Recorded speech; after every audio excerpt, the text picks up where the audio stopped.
already said, we estimate to have elections probably at the end, towards the end of the year. We don't know what will happen with this issue with the infection. So we think it's very important at least to have some scenarios. Let's hope that things will be better, but I think scenarios from the best scenario to the worst scenario have to be in place. And this is probably so far when organizing elections, most of the issues were related to, I don't know, modernizing the system, allowing citizens to vote, maybe thinking of how to accommodate with the international recommendation. But at this point, we are in a situation where we have to find solutions to something which didn't quite, is not quite frequent, and we didn't come up with so far. So what I will present in the next minutes, there are rather some principles that we think that might be useful, and I will also refer to some specific stages of the process, but I will leave my fellow presenters to speak up more about good practices. I will try to focus on Romania mostly and what happens in Romania. So firstly, I think that when we talk about planning, I think that all the decisions should be politically assumed because there should be a political decision to go in one direction or another. Of course, in consultation with all the institutions, with all the experts that can provide. But if there isn't a political understanding of the process, things might not get as they should. And I think the Polish example that that recently happened shows us what happens when there's no a clear vision on how elections should happen. So practically there were elections on Sunday, but with zero participation because political parties didn't reach a consensus. The reconsideration, the redesign of the process does not refer only to the day of the elections. Of course, the day of the elections might be the most problematic, but there are a number of stages which are affected by the situation. And there was already made a point about the collecting signatures. Unfortunately, there was also another proposal which referred to a deposit. So practically, parties could have deposited some sums of money instead of signatures, which I personally believe in this situation was a good idea, but unfortunately it didn't pass the parliament. So it was a decision of the government, but it didn't pass the parliament. But it would have been a decision that minimalized the risk of putting political parties in personal contact with people who would sign. Also, there are some other stages of the process, such as reviewing the voters list, processing all kinds of requests from voters that should be transferred online. Fortunately, Romania has the electoral register, and the platform can be consulted online, but still municipalities should also offer these services online. Also, stages such as training of members of electoral administration and electoral disputes should be as much as possible transferred online. Of course, taking into consideration the access of the voters, of the members of the commissions to online. And but I will not get into detail at this point, but what I want to concentrate upon is the fact that all the stages are impacted, and there should be solutions that could reduce personal contact or the risk of infection. Also, we believe that the legislative amendments should be transparent and participative. Just as useful information, Romania will get out of the will end the emergency state on Friday. Actually, the parliament is discussing today what will happen next, but such emergency states should not reduce the transparency of the process. And firstly, we believe that legislation should remain in the framework of the Constitution and the international commitments, and there are just OSCE, Greco, and other commitments. So even though alternative solutions have to be identified, they should not be against any of these principles. Even though the situation is not quite as in a normal case, stability and predictability still remain essential principles, and this goes with the next idea that Romania has enforced the system of government emergency ordinances, which mean that the government can issue emergency ordinances. They get into effect when they are published in the official gazette. Of course, they have to be discussed in the parliament, but we believe that some technical issues might be solved through emergency ordinances, but not key issues that are referring to electoral rights or voter rights or things which are essential to the electoral process. And of course, deadlines have to be adapted, but they have to ensure the proper organization of an election and to ensure that all stakeholders, competitors, voters can perform their duties or rights in a proper manner. And as I already said, I think that all stakeholders should be involved and consulted in this process.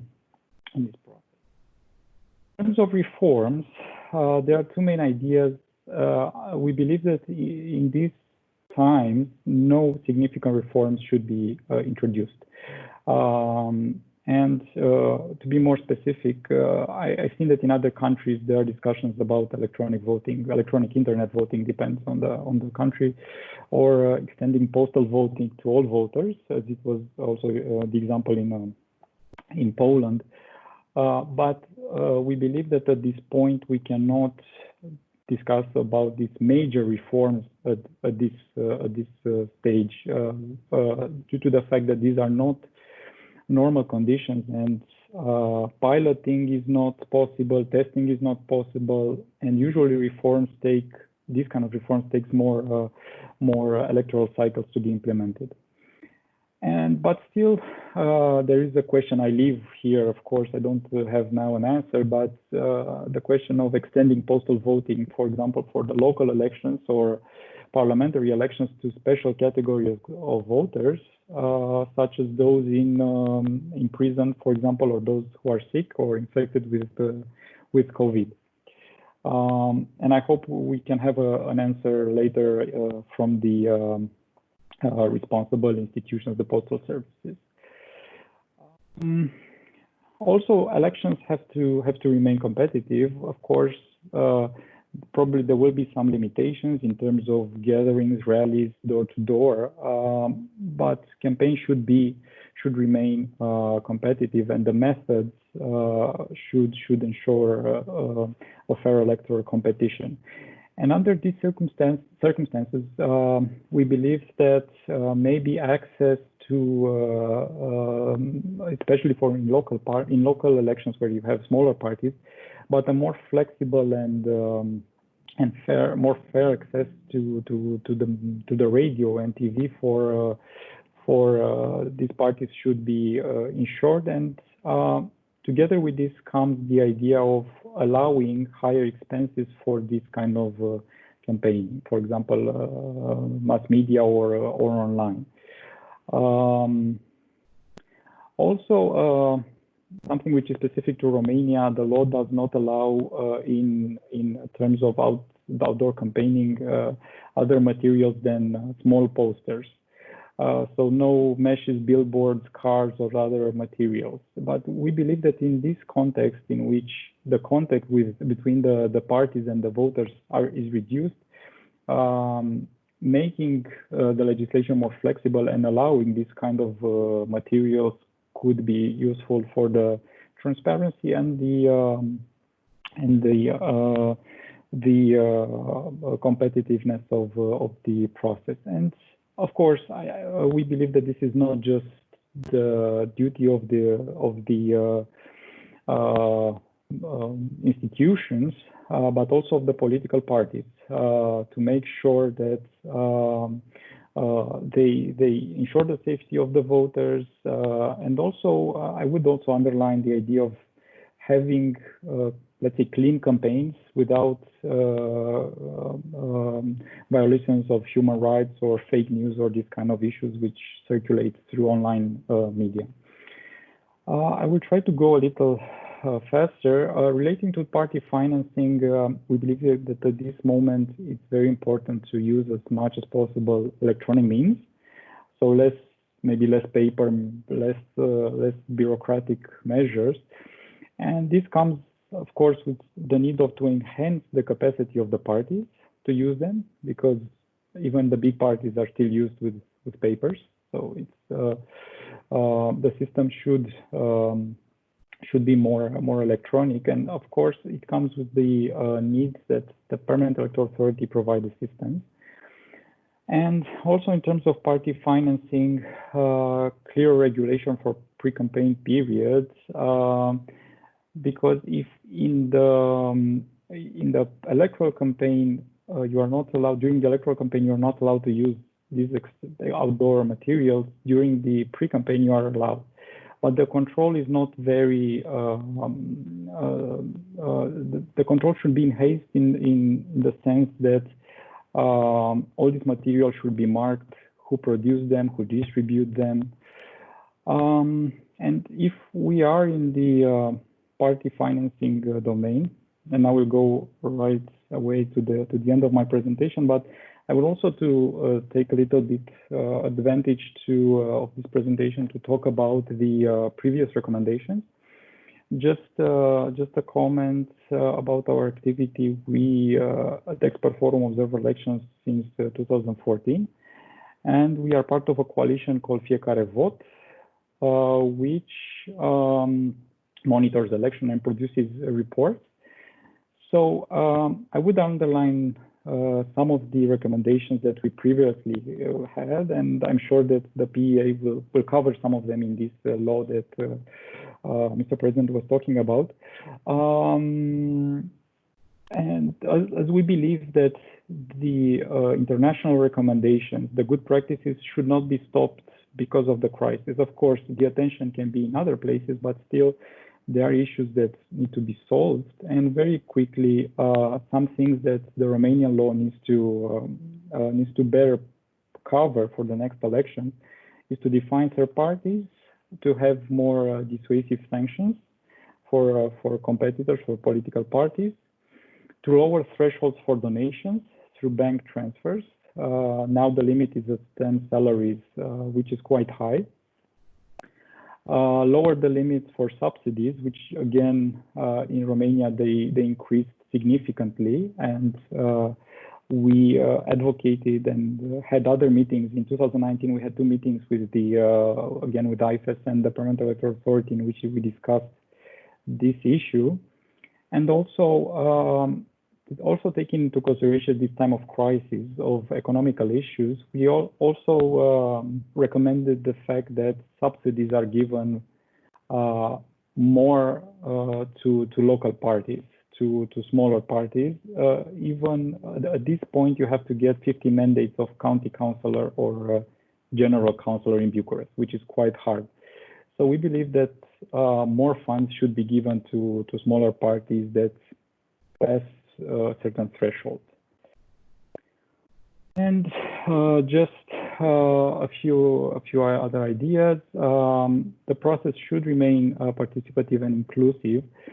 Romania has for the local elections single round system, majoritarian system, which means that many mayors or local councillors get elected with a low percentage of votes, and we believe that this situation might lead even to a lower participation and therefore lower representativeness. So therefore, I think it's the duty both of institutions, of political parties and civil society to enhance participation and to provide with the idea of safety to participants. And this comes to my next idea, that voters should be informed in an adequate and constant manner, both on new measures and in terms of infection, of what the infection means and how to prevent it. And I think that in this situation, information is even more important than in other cases because we have this medical situation.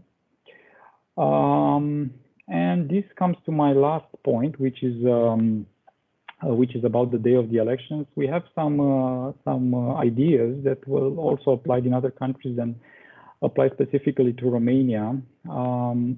And I think all these ideas apply to both elections, not just local elections. And for example, we think that elections can be extended to several days instead of one. Of course, this comes with some limitations related to security and enough members of polling stations. It also can come with setting preferential intervals for vulnerable categories or scheduled voting over certain criteria, I don't know, over streets or names, or enforce social distancing rules and provide protection equipment. But all these things will also be covered by my fellow presenters. But I will go to the last recommendation, which refers to persons which are either hospitalized or with disabilities and or in I know senior institutions where they are interned. So these are important categories, and I think Romania now has a system that uses mobile ballot box, which in this context can be a medical, can represent medical risk. So therefore, this is one of the ideas would be to explore if postal voting can be introduced as an alternative to the mobile ballot box. And finally, we believe that observation is very important. So therefore, there should be secure conditions for voters, for observers and delegates from political parties. And also the procedure for accrediting observers should be a little bit simplified and less bureaucratic, because now it involves filing requests and paper. But observers should be there, especially due to all the other limitations. So this is the end, and this is probably a picture that you haven't seen for a long time, or a gesture you haven't seen for a long time. And I think we'll